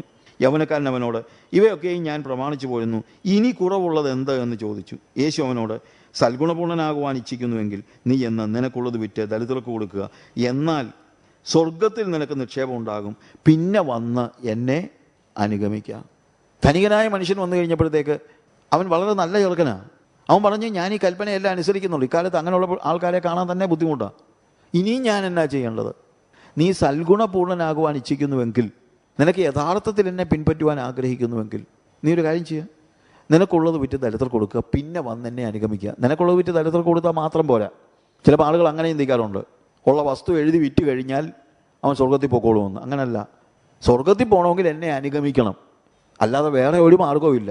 വസ്തു വിറ്റാൽ സ്വർഗത്തിൽ പോകത്തില്ല. വസ്തു വിൽക്കുന്നത് കുഴപ്പമൊന്നുമില്ല, വിൽക്കേണ്ടി വന്നാൽ വിൽക്കണം, കർത്താവ് വിൽക്കാൻ പറഞ്ഞാൽ വിൽക്കണം, അതിന് കുഴപ്പമൊന്നുമില്ല. പക്ഷേ വസ്തു വിറ്റത് കൊണ്ട് ആരും സ്വർഗത്തിൽ പോകത്തില്ല. വസ്തു വിറ്റ് ദരിദ്രർക്ക് കൊടുത്തത് കൊണ്ട് മാത്രവും സ്വർഗത്തിൽ പോകത്തില്ല. സ്വർഗത്തിൽ പോകണമെങ്കിൽ എന്നെ അനുഗമിക്കണം. എന്നെ അനുഗമിച്ചാലേ സ്വർഗത്തിൽ പോകാൻ പറ്റുള്ളൂ. പക്ഷേ ഇപ്പോഴത്തെ പ്രശ്നം എന്നു ചോദിച്ചു കഴിഞ്ഞാൽ, നിനക്ക് എന്നെ അനുഗമിക്കാൻ കഴിയുന്നില്ല. എന്തുകൊണ്ട് കഴിയുന്നില്ല? കാര്യം നിനക്ക് വസ്തുവുണ്ട്, സ്വത്തുണ്ട്. അപ്പോൾ അവൻ്റെ സ്വത്തുക്കളും വസ്തുക്കളുമൊക്കെ യേശുവിനെ അനുഗമിക്കുന്നതിന് തടസ്സമായി. ഞാൻ പറഞ്ഞ മനസ്സിലായോ? യേശുവിനെ അനുഗമിക്കുന്നതിന് നിന്റെ വസ്തു തടസ്സമാണെങ്കിൽ ആ വസ്തു വിൽക്കണം. യേശുവിനെ അനുഗമിക്കുന്നതിന് നിന്റെ ജോലി തടസ്സമാണെങ്കിൽ, ജോലി യേശുവിനെ അനുഗമിക്കുന്ന തടസ്സമാണെന്നല്ല ഞാൻ പറഞ്ഞത്. ജോലിയുള്ളവരെല്ലാം ജോലി കളയണമെന്നല്ല ഞാൻ പറഞ്ഞത്. പക്ഷെ ജോലി യേശുവിനെ അനുഗമിക്കുന്നതിന് നിനക്ക് തടസ്സമാണെങ്കിൽ ആ ജോലി കളയേണ്ടി വരും. കാരണം യേശുവിനെ അനുഗമിക്കുന്നവൻ മാത്രമേ നിത്യജീവൻ പ്രാപിക്കത്തുള്ളൂ. ഇതാണ് ഈ കർത്താവ് പറഞ്ഞ ഈ കാര്യത്തിൻ്റെ അർത്ഥം. കാരണം ഈ യുവാവ് അവൻ്റെ പറ്റുമാനം മുഴുവൻ അവന് വസ്തുവിനോടായിരുന്നു. അവൻ കൽപ്പനയൊക്കെ അനുസരിക്കുന്നുണ്ട്, പക്ഷെ എന്നാലും വസ്തു അവനൊരു ഭയങ്കര കെണിയായിരുന്നു. അതുകൊണ്ട് കർത്താവ് പറഞ്ഞു, മോനെ, നിനക്കെന്നെ അനുഗമിക്കണമെങ്കിൽ ആദ്യം നിന്നെ കെട്ടിയിട്ടിരിക്കുന്ന ഈ ബന്ധനത്തിൽ നിന്ന് നീ ഒരു വിടുതൽ പ്രാപിക്കണം. പിന്നെ മാത്രമേ നിനക്ക് എന്നെ അനുഗമിക്കാൻ കഴിയുള്ളൂ. അതുകൊണ്ട് നീ ഒരു കാര്യം ചെയ്യുക. നിന്നെ ഇപ്പോൾ പിടിച്ച് മാറ്റി നിർത്തിയിരിക്കുന്ന എന്താണ്? നിന്റെ വസ്തുവാ, അല്ലെങ്കിൽ നിന്റെ ധനമാണ്. അതുകൊണ്ടാണ് നീ എന്നെ അനുഗമിക്കാനും ബുദ്ധിമുട്ട്. നീ കൽപ്പനയൊക്കെ അനുസരിക്കുന്നുണ്ട്, പക്ഷേ എന്നെ അനുഗമിക്കാൻ നിനക്ക് കഴിയുന്നില്ല. അതുകൊണ്ട് തടസ്സമായി നിൽക്കുന്ന ഈ വസ്തു അല്ലെങ്കിൽ ഈ പണം നീ ഉപയോഗിക്കുക. നീ സൽഗുണപൂർണ്ണനാകുവാൻ ഇച്ഛിക്കുന്നുവെങ്കിൽ നീ ചെന്ന് നിനക്കുള്ളത് വിറ്റ് ദരിദ്രർ കൊടുക്കുക. എന്നാൽ സ്വർഗത്തിൽ നിനക്ക് നിക്ഷേപം ഉണ്ടാകും. കർത്താവ് പറയാണ്, ഇത് നഷ്ടമല്ല. ഇവിടെ നിന്ന് ഒരു ബാങ്കിൽ നിന്ന് മറ്റൊരു ബാങ്കിലെടുത്ത് ഡിപ്പോസിറ്റ് ചെയ്യുന്ന പോലെ ഉള്ളൂ. നമ്മൾ ചിലവ് പറയുമല്ലോ, മണി ലെൻഡേഴ്സൊക്കെ ഉണ്ടല്ലോ, ഈ പൈസ വാങ്ങിക്കുന്ന പ്രൈവറ്റ് ആൾക്കാരൊക്കെ ഉണ്ടല്ലോ, അവരുടെ കൊണ്ട് കാശ് കൊടുത്തു കഴിഞ്ഞാൽ നാളെ ഉണ്ടോ ഇല്ലയോ എന്നുള്ളത് പറയാൻ പറ്റത്തില്ല. അങ്ങനെ ഒത്തിരി പേരുടെ പൈസയൊക്കെ പോയിട്ടുണ്ട്, അല്ലേ? അപ്പോൾ നമ്മളെന്താ പറയും? എടാ, അതിനകത്തൊന്നും പൈസ ഇടരുത്. ഞാൻ മാനുഷികമായി പറഞ്ഞതാ. നീ ഒരു കാര്യം ചെയ്യുക, ഒരു നാഷണലൈസ്ഡ് ബാങ്കിൽ കൊണ്ട പൈസകൾ ഇവിടുന്ന് എടുത്ത് അവിടെ ഇടുക. കർത്താവ് പറയാണ്, നിന്റെ സമ്പത്തല്ല ഇപ്പോൾ ഇവിടെ നശിച്ചു പോകുന്ന ലോകത്തിലാണ്. അതൊരു കാര്യം ചെയ്യുക, നീ വിറ്റ് ദരിദ്രർക്ക് കൊടുക്കുക. അപ്പോൾ സ്വർഗത്തിൽ നിനക്ക് നിക്ഷേപം ഉണ്ടാകും. എടാ, നീ ഇതൊന്നും ഒരു നഷ്ടമല്ല, ഇത് മുഴുവൻ സ്വർഗത്തിൽ നിക്ഷേപമാവുകയാണ്. പിന്നെ വന്ന് എന്നെ അനുഗമിക്കുക. കാര്യം ഇപ്പം നിന്റെ മനസ്സും ചിന്തയും എല്ലാം ഈ ധനവുമായി റിലേറ്റഡാ. അങ്ങനെ നിനക്ക് എന്നെ അനുഗമിക്കാൻ കഴിയുകയില്ല. അതുകൊണ്ട് നീ അത് ഉപേക്ഷിക്കുക, പിന്നെ വന്ന് എന്നെ അനുഗമിക്കുക. ഈ പണം ഇവനൊരു തടസ്സമായിരുന്നു എന്നുള്ളതിൻ്റെ തെളിവ് എന്താണെന്നറിയാമോ? 22-ാം വാക്യത്തിൽ, യൗവനക്കാരൻ വളരെ സമ്പത്തുള്ളവനാകയാൽ ഈ വചനം കേട്ട് ദുഃഖിച്ച് പൊയ്ക്കളഞ്ഞു. എന്താ അതിൻ്റെ അർത്ഥം? അവനെ യേശുവിനെ അനുഗമിക്കുന്നതിൽ നിന്ന് മാറ്റി നിർത്തിയത് ഇവൻ്റെ പൈസയാണ്. അതുകൊണ്ടാണ് കർത്താവ് അത് ഉപേക്ഷിക്കാൻ പറഞ്ഞത്. പത്രോസും യാക്കോബും യോഹന്നാനും എല്ലാം പടകിനെ എല്ലാം കളഞ്ഞു വെച്ച് കർത്താവിനെ അനുഗമിച്ചു. പക്ഷേ പത്രോസിന് അല്ലെങ്കിൽ യോഹന്നാനൊരു വീടുണ്ടായിരുന്നു. ആ വീട്ടിലാണ് യേശു സ്വന്തം അമ്മയെ കൊണ്ടുപോയി എൻ്റെ അമ്മയെ നോക്കിക്കോണമെന്ന് പറഞ്ഞ് ഏൽപ്പിക്കുന്നതൊക്കെ. ഒരു വീടുണ്ടാകുന്നതൊന്നും തെറ്റാണെന്നല്ല വേദോസം പഠിപ്പിക്കുന്നത്.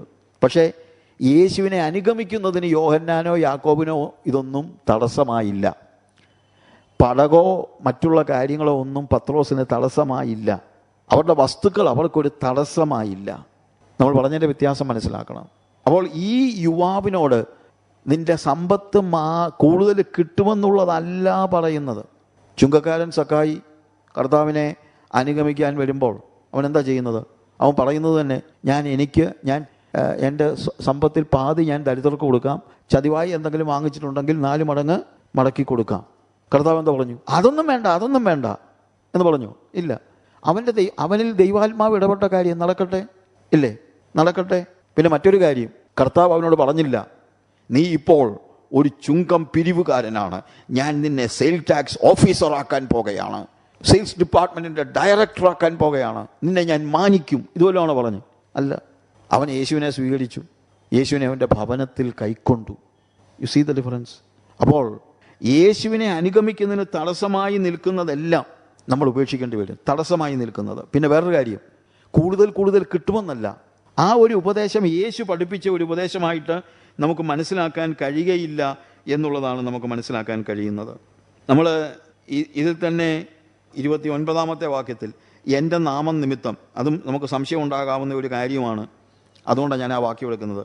എൻ്റെ നാമം നിമിത്തം വീടുകളെയോ സഹോദരന്മാരെയോ സഹോദരികളെയോ അപ്പനെയോ അമ്മയെയോ മക്കളെയോ നിലങ്ങളെയോ വിട്ടുകളഞ്ഞവന് എല്ലാം 100 മടങ്ങ് ലഭിക്കും, അവൻ നിത്യജീവനെയും അവകാശമാക്കും.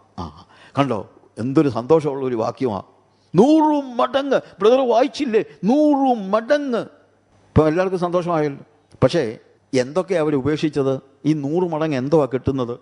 എൻ്റെ നാമം നിമിത്തം, യേശുവിൻ്റെ നാമം നിമിത്തം വീടുകളെയോ സഹോദരന്മാരെയോ സഹോദരികളെയോ അപ്പനെയോ അമ്മയെയോ മക്കളെയോ നിലങ്ങളെയോ വിട്ടുകളഞ്ഞവന് എന്തോ കിട്ടും?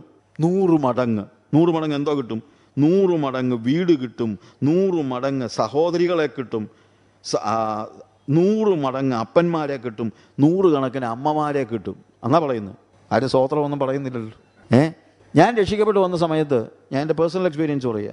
എന്നോട് എൻ്റെ അപ്പൻ പറഞ്ഞു, ഒരു ദിവസം രാത്രി 11 മണിയായപ്പോഴാണ്, ഇറങ്ങണം എൻ്റെ വീട്ടിൽ നിന്ന്, get out from my house, നിൻ്റെ ഫെയ്ത്തും കൊണ്ട് നിൻ്റെ വിശ്വാസം കൊണ്ട് ഈ വീട്ടിൽ നിന്ന് ഇറങ്ങണമെന്ന് പറഞ്ഞു. ഞാൻ പറഞ്ഞു, ഞാൻ പൊക്കോളാം, എനിക്ക് ആകെ ഒരു കാര്യം മതി ഈ വീട്ടിൽ നിന്ന്. എന്തുവാടാ, കാശ് വല്ലതും ചോദിക്കുമെന്ന പുള്ളി ചിന്തിച്ചു. ഞാൻ പറഞ്ഞു, എൻ്റെ ബൈബിൾ എനിക്ക് തരാമോ. രാത്രി 11 മണിയാണ്, എനിക്ക് 12 വയസ്സ് കഴിഞ്ഞതേ ഉള്ളൂ, 13 വയസ്സ് ആയിട്ടില്ല.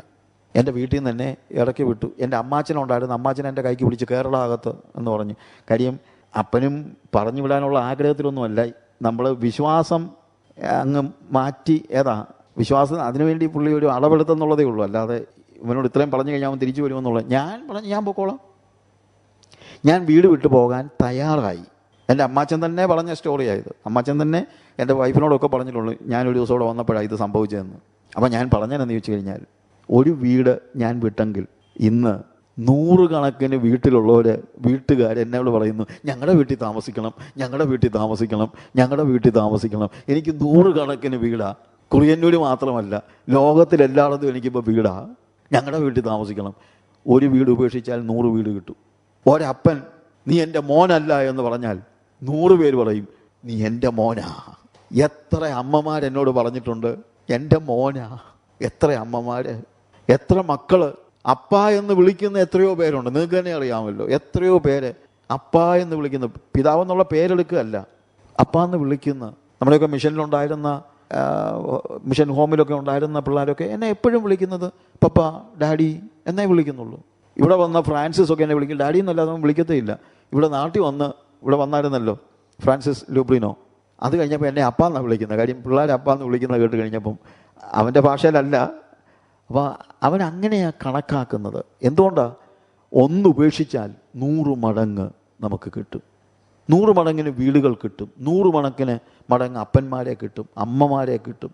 അതൊന്നും ആർക്കും വേണ്ട, കാശ് മാത്രം മതി, അല്ലേ? ജോലി പോയാൽ ജോലി കിട്ടും.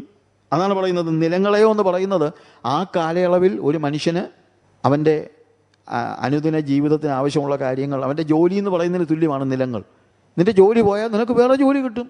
കർത്താവിൻ്റെ നാമം നിമിത്തം ഉപേക്ഷിക്കുന്നതിനെക്കുറിച്ചാണ് ഇവിടെ പറയുന്നത്. അങ്ങനെ ഉപേക്ഷിച്ചാൽ അതെല്ലാം 100 മടങ്ങ് ലഭിക്കും. അവർ നിത്യജീവനെയും അവകാശമാക്കും. എന്നാൽ ഇത് കിട്ടുന്നതല്ല വിഷയം. അത് കിട്ടുന്നെങ്കിൽ കിട്ടട്ടെ, പക്ഷേ അതിനപ്പുറത്തായിട്ട് നിത്യജീവനെ കിട്ടും.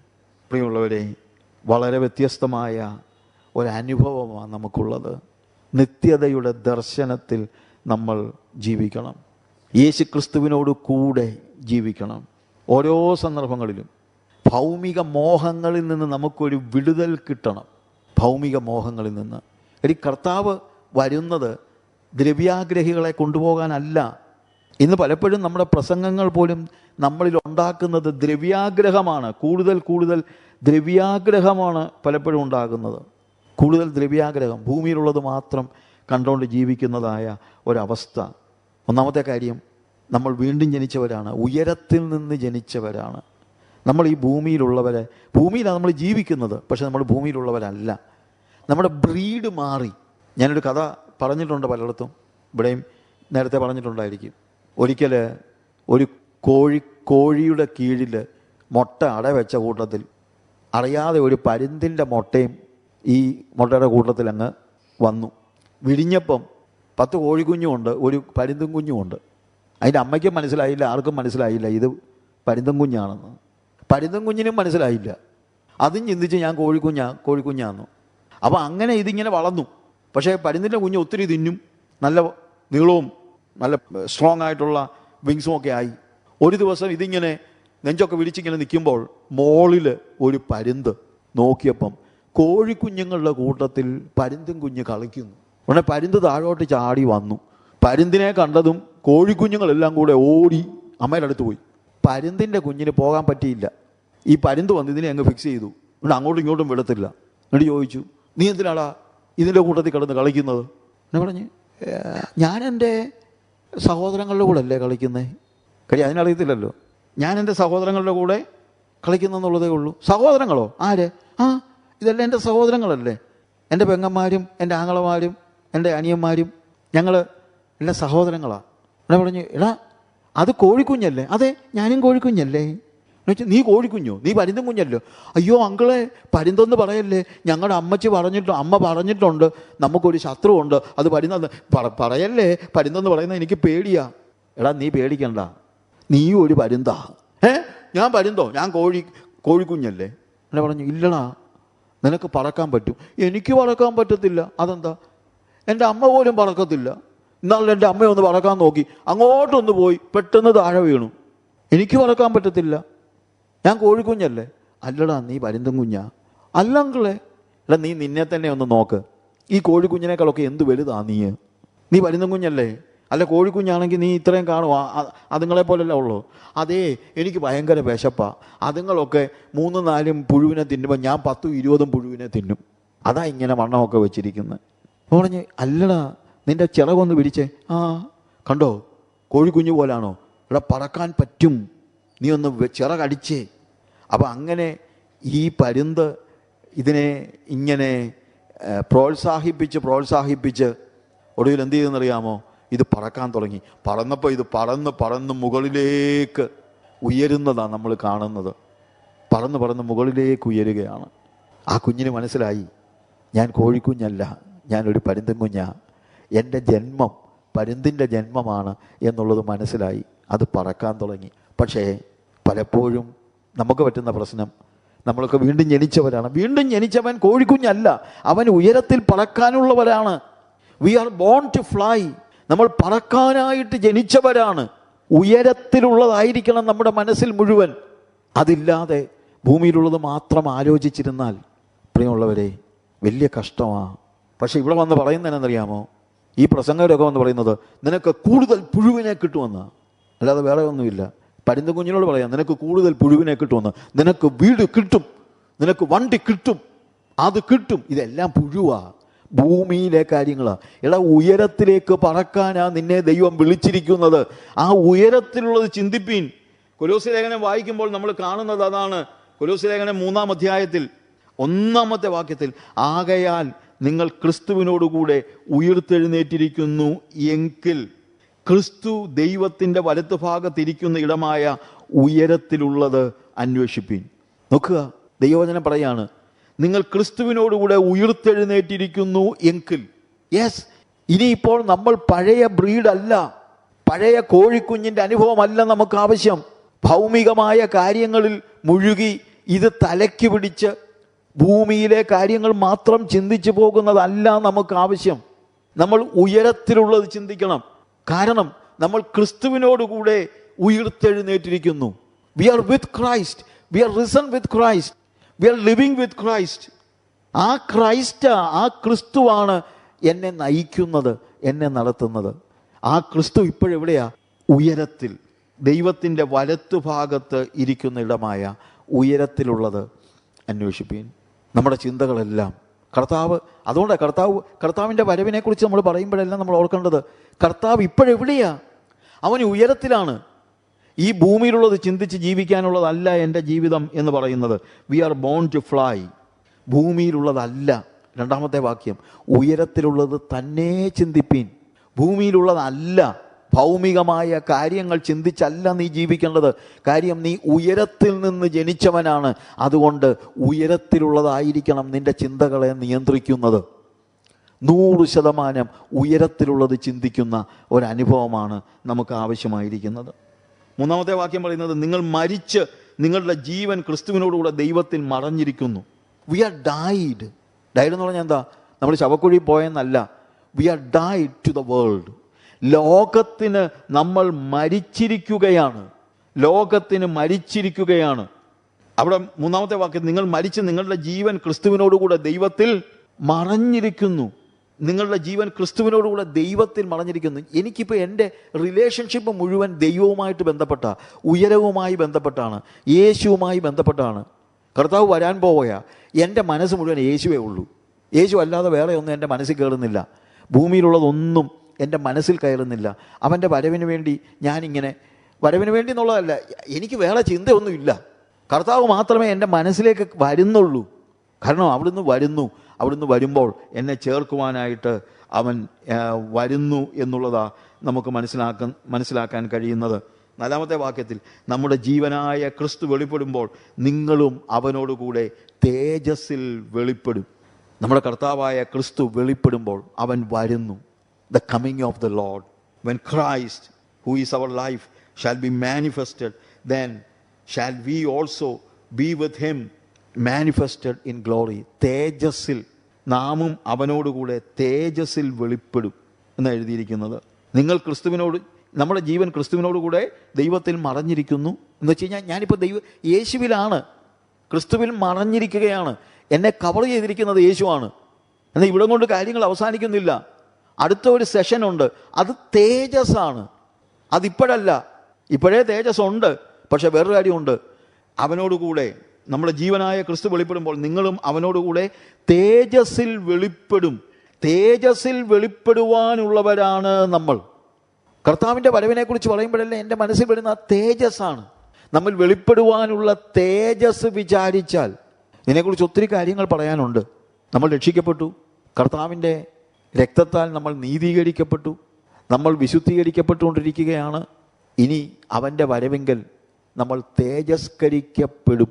ഇപ്പോഴേ ഉണ്ട് തേജസ്, തേജസ്സിന്മേൽ തേജസ് പ്രാപിച്ച്. അതിനെക്കുറിച്ച് നമുക്ക് വായിക്കാം, പിന്നെ വായിക്കാം. അപ്പോൾ ആ തേജസ് എൻ്റെ മനസ്സിൽ എപ്പോഴും നിറഞ്ഞു നിൽക്കണം. നമ്മൾ തേജസ്സിൽ വെളിപ്പെടുവാനുള്ളവരാണ്, അതായിരിക്കണം എൻ്റെ മനസ്സിൽ. അതുകൊണ്ട് ഞാൻ തേജസ്സിൽ വെളിപ്പെടുവാനുള്ളവനായതുകൊണ്ട് ക്രിസ്തുവിനോടുകൂടെ അവിടെ എഴുതിയിരിക്കുന്ന അവനോട് കൂടെ തേജസ്സിൽ വെളിപ്പെടും. ഞാൻ ക്രിസ്തുവിനോടുള്ള തേജസ്സിൽ വെളിപ്പെടുവാനുള്ളതായതുകൊണ്ട് അങ്ങനെ അതാണ് എൻ്റെ ഡെസ്റ്റിനി, അതാണ് എൻ്റെ ഡെസ്റ്റിനേഷൻ, എൻ്റെ ഡെസ്റ്റിനി എനിക്ക് വേണ്ടി ഒരുക്കിയിരിക്കുന്ന അതാണ് ആ തേജസ്. അതുകൊണ്ട് ഇപ്പോൾ ഞാൻ ജീവിക്കുന്നത് ആ തേജസ്സിന് വേണ്ടിയാണ് ഒരുങ്ങുന്നത്. ആ തേജസ് ഇപ്പോഴേ എന്നിൽ വ്യാപരിക്കണം. അതുകൊണ്ട് ഭൗമികമായ കാര്യങ്ങളോടുള്ള എൻ്റെ മോഹങ്ങളെ മുഴുവൻ ഞാൻ കളയുന്നു. കൊലോസ്യലേഖനം അതേ അധ്യായത്തിൽ തന്നെ 5 മുതലുള്ള വാക്യങ്ങളെല്ലാം പ്രായോഗിക നിർദ്ദേശങ്ങളാണ്. കർത്താവ് വരുന്നു, തേജസ്സിൽ വെളിപ്പെടുന്നു. അങ്ങനെ വെളിപ്പെടുന്നത് കൊണ്ട് 5-ാമത്തെ വാക്യത്തിൽ ആകയാൽ ദുർനടപ്പ്, അശുദ്ധി, അതിരാഗം, ദുർമോഹം, വിഗ്രഹാരാധന, അത്യാഗ്രഹം ഇങ്ങനെ ഭൂമിയിലുള്ള നിങ്ങളുടെ അവയവങ്ങളെ മരിപ്പിപ്പിൻ. അത് ഒരുക്കമാണ്, അവൻ്റെ വരവിന് വേണ്ടിയുള്ള ഒരുക്കമാണ്. കാരണം അവൻ വെളിപ്പെടുമ്പോൾ തേജസ്സിന് യോജിക്കാത്ത ഒന്നും എന്നിൽ ഉണ്ടാകാൻ പാടില്ല.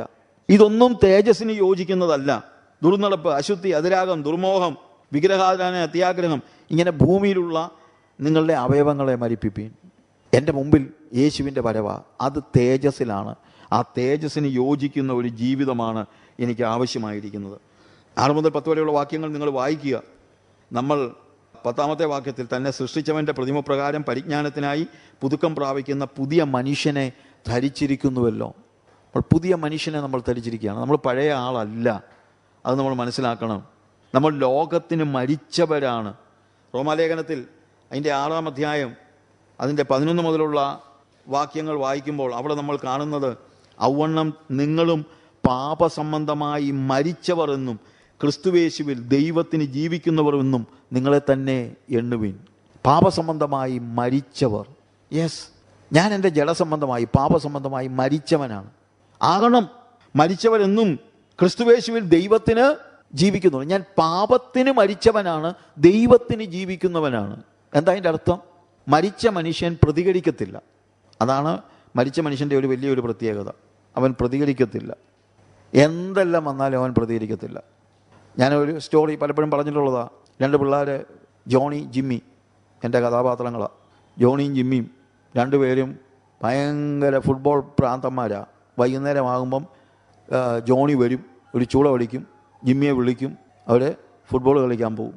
ഒരു ദിവസം വന്ന് ചൂളം അടിച്ചിട്ട് ജിമ്മിയെ വിളിച്ചു. പക്ഷേ ജിമ്മി എണീറ്റ് വന്നില്ല. എന്നറിയാമോ? ജിമ്മി മരിച്ചു പോയി. ഇതവൻ അറിഞ്ഞില്ല. ഇവൻ വന്ന് നോക്കിയപ്പോൾ ജിമ്മി ഇങ്ങനെ കിടക്കുക.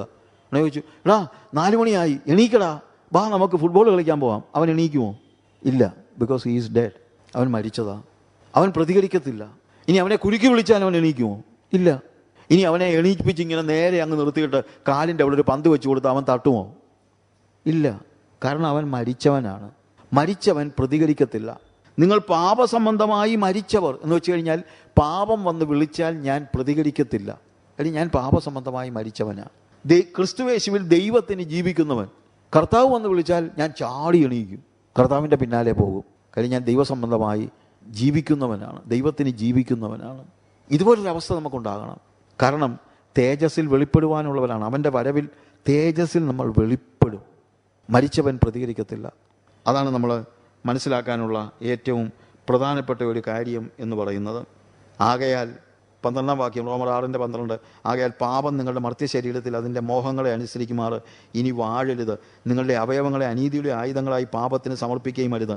നിങ്ങളെ തന്നെ മരിച്ചിട്ട് ജീവിക്കുന്നവരായും നിങ്ങളുടെ അവയവങ്ങളെ നീതിയുടെ ആയുധങ്ങളായും ദൈവത്തിന് സമർപ്പിച്ചു കൊള്ളുവിൻ. കർത്താവ് വരുന്നു. അവൻ്റെ വരവ് തേജസ്സിൻ്റെ പ്രത്യക്ഷതയാണ്, തേജസ്സിലെ പ്രത്യക്ഷതയാണ്. അതുകൊണ്ട് ആ തേജസ്സിന് യോജിക്കുന്ന ഒരു ജീവിതം ആണ് ഞാൻ ജീവിക്കാൻ ആഗ്രഹിക്കുന്നത്. ആ തേജസ്സിന് യോജിക്കുന്നതായ ഒരു ജീവിതം. ഭൂമിയിൽ എനിക്ക് ആവശ്യമുള്ളതെല്ലാം കർത്താവ് തരുന്നുണ്ട്. പക്ഷേ എനിക്ക് കർത്താവ് തരുന്ന വസ്തുവിൽ പോലും എനിക്ക് ആശ്രയമില്ല. എനിക്ക് കഴിക്കാനും കുടിക്കാനും കിടക്കാനും ഉള്ളതെല്ലാം കർത്താവ് തരുന്നുണ്ട്, ഇല്ലേ? കർത്താവ് തന്നെ പറഞ്ഞു, my God shall supply all your needs according to his riches in glory. നമ്മുടെ കർത്താവ് നമ്മുടെ ബുദ്ധിമുട്ടെന്ന് പറഞ്ഞാൽ നമ്മുടെ ആവശ്യങ്ങളൊക്കെയും അവൻ്റെ ധനത്തിനൊത്തവണ്ണം തീർത്ത് തരും. എനിക്ക് കഴിക്കാനില്ലെങ്കിൽ പ്രാർത്ഥിക്കണം, പിള്ളേർക്ക് ഫീസ് കൊടുക്കാനില്ലെങ്കിൽ പ്രാർത്ഥിക്കണം, കർത്താവ് തരും. അതിനൊന്നും ഞാൻ എതിരല്ല. പക്ഷെ വേറെ കാര്യമുണ്ട്, എൻ്റെ ആശ്രയം വസ്തുക്കളിലാകരുത്. എൻ്റെ ആശ്രയം യേശുവിലാണ്. അതാണ് നമുക്ക് എൻ്റെ പ്രത്യാശ യേശുവിലാണ്. പ്രത്യാശ യേശുവിലാണ്. ഈ നിത്യതയുടെ, എന്നെ സംബന്ധിച്ചിടത്തോളം എനിക്ക് കംപ്ലീറ്റ് നിത്യതയുടെ ദർശനത്തിലാണ് ഞാൻ ജീവിക്കുന്നത്. നിത്യതയുടെ ദർശനത്തിൽ, ഭൂമിയിലുള്ളതല്ല, ഉയരത്തിലുള്ളത് തന്നെ ചിന്തിപ്പീൻ. കാര്യം ഞാൻ ഉയരത്തിലേക്ക് പോകാനുള്ളവനാ. എൻ്റെ ഡെസ്റ്റിനി അവിടെ, എൻ്റെ ഡെസ്റ്റിനേഷൻ അതാ. എൻ്റെ ഡെസ്റ്റിനേഷൻ ഭൂമിയിലല്ല, എൻ്റെ ഡെസ്റ്റിനേഷൻ സ്വർഗത്തിലാണ്. അതുകൊണ്ട് ഇവിടെ ജീവിക്കുമ്പോൾ തന്നെ സ്വർഗത്തിൻ്റെ അവസ്ഥയിലാണ് ഞാൻ ഇവിടെ ജീവിക്കുന്നത്. അങ്ങനെ ഞാൻ ജീവിക്കണം. അതിനുവേണ്ടി നമ്മളെ ഒരുക്കണം. നിത്യതയുടെ ദർശനത്തിൽ നമ്മൾ ജീവിക്കണം. പഴയ നിയമ വിശുദ്ധന്മാരെല്ലാം നിത്യതയുടെ ദർശനത്തിൽ ജീവിച്ചവരായിരുന്നു. ഒരു ചെറിയ ബ്രേക്കിന് ശേഷം നമുക്ക് അതിലേക്ക് വരാം. നിത്യതയുടെ ദർശനത്തിൽ നമ്മൾ ജീവിക്കുക. ദൈവമായ കർത്താവ് സഹായിക്കട്ടെ.